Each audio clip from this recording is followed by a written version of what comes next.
Par là.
So here we do the same. Okay, put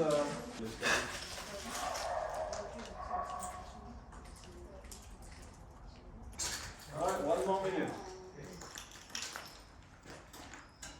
Називати сталом. Тому ось вона поряд.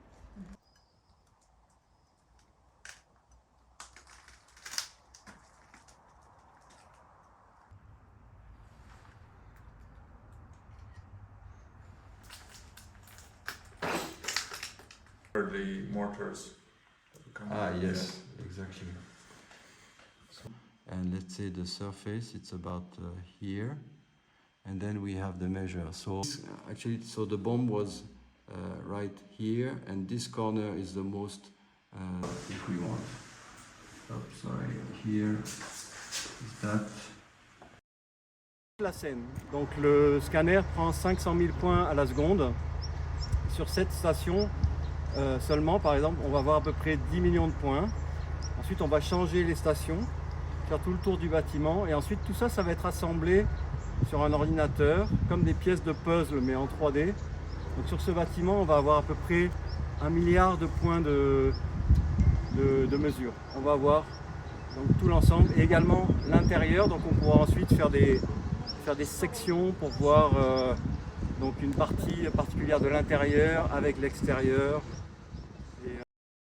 Et dégager, donc le travail qu'on fait a plusieurs implications. Il permet de fixer dans l'histoire la situation physique du bâtiment, de ses alentours, de la destruction. Ces fichiers serviront plus tard pour l'analyse. Pour ce qui me concerne, par exemple, c'est l'analyse structurelle des bâtiments, pour voir dans quelle mesure ils ont bougé, pour la sécurité. Ça sera aussi pour de la modélisation, donc là ce sont d'autres personnes qui font la modélisation en 3D. Ça peut être plus tard pour des aspects muséographiques. Ça peut être aussi, bien sûr, c'est pas mon domaine. Понад 500 об'єктів. Більшість з них розташована дуже щільно у безпосередньо центральному історичному ареалі, який якраз і мав ушкодження, і бомбували його, обстрілювали, тобто десь має пряме влучення і десь є ушкодження внаслідок вибухових хвиль. Тому якщо так всіх загалом рахувати, то в районі сотні, гадаю, може трішки, може. Потрібно зараз максимально детально все зафіксувати, щоб вже починати розробляти першочергові протиаварійні невідкладні роботи для стабілізації таких об'єктів. І вже в принципі можна починати щодо розробки подальшої науково-проектної документації. Ну, це дуже тривалий процес, дуже коштовний процес, проте тому чим раніше це буде розпочато, зафіксовано, тим краще. Ну і не кажучи, що паралельно вже також йде і фіксація безпосередньо уражень щодо кримінальних проваджень.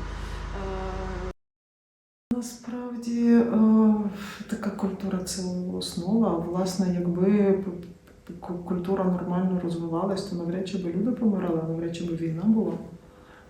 І от сьогодні це всі дуже гостро розуміють. І, можливо, навіть не так уважно ставились до культурної спадщини, а от коли ми втрачаємо, воно болить, воно відчувається.